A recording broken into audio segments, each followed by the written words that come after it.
দর্শক ৪২ বছরের রেকর্ড ভঙ্গ করেছে এবার জুলাইয়ের প্রবল বৃষ্টিপাত। ২৪ ঘন্টার ব্যবধানে সর্বোচ্চ ৩৯৪ মিলিমিটার বৃষ্টিপাত রেকর্ড করেছে বাংলাদেশ আবহাওয়া অধিদপ্তর। সপ্তাহের টানা প্রবল বৃষ্টিতে তলিয়ে গেছে দেশের দক্ষিণ পূর্ব অঞ্চলের অন্তত ৬০টি জেলা। এতে ব্যাপক ক্ষয়ক্ষতি ও চরম ভোগান্তির শিকার হয়েছেন প্রায় ১০ লক্ষ মানুষ। এ বিষয়ে উদ্বেগ প্রকাশ করেছেন গণপ্রজাতন্ত্রী বাংলাদেশ সরকারের মাননীয় প্রধানমন্ত্রী জনাব তারেক রহমান। রাষ্ট্রের প্রশাসন সহ দলীয় নেতাকর্মীদেরকে ক্ষতিগ্রস্ত মানুষের পাশে গিয়ে সহযোগিতার হাত বাড়াতে জরুরি ভিত্তিতে নির্দেশ দিয়েছেন প্রধানমন্ত্রী। এরই ধারাবাহিকতা জাতীয় সংসদের সংরক্ষিত নারী আসনে বিএনপি নবনির্বাচিত সংসদ সদস্য ব্যারিস্টার শাকিলা ফারজানার নিজস্ব তহবিল থেকে হাটহাজারী উপজেলার নজমিয়াহাট এলাকায় দুস্থ মানুষের মাঝে ত্রাণ সামগ্রী বিতরণ করেন। ওনারা অবশ্যই বালা নাই তাহলে ফুসান্নলের কেন আসুন। আসলে চট্টগ্রামের অবস্থা খুবই খারাপ, চারিদিকে পানি উঠছে।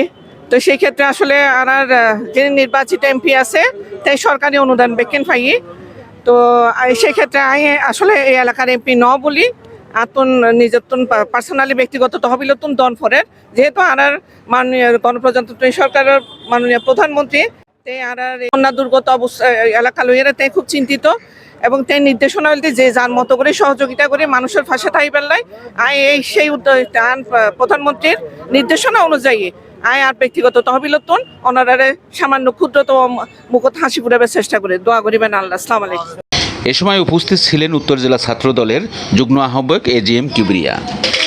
এতে আরও উপস্থিত ছিলেন ব্যারিস্টার শাকিলার বিশেষ প্রতিনিধি এমআর সেলিম পারভেজ, বুড়িচরের ত্রাণ বিষয়ক প্রতিনিধি বশির আহমেদ, মোহাম্মদ সোহেল, বিএনপি সিনিয়র নেতা এনাম চৌধুরী, মোহাম্মদ আজম, নূর মোহাম্মদ বাবুল, আবু আহমেদ, রুহুল আমিন সহ আরও অনেকে।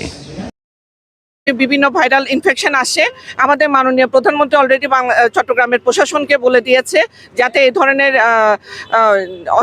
অসুখের জন্য যাতে ওষুধ বিতরণ করা হয় এবং আমি আমার ব্যক্তিগত পক্ষ থেকে আমি সেলিম ভাইকে দিব, আপনারা সেলিম ভাইয়ের সাথে যোগাযোগ করবেন। ধন্যবাদ সবাই।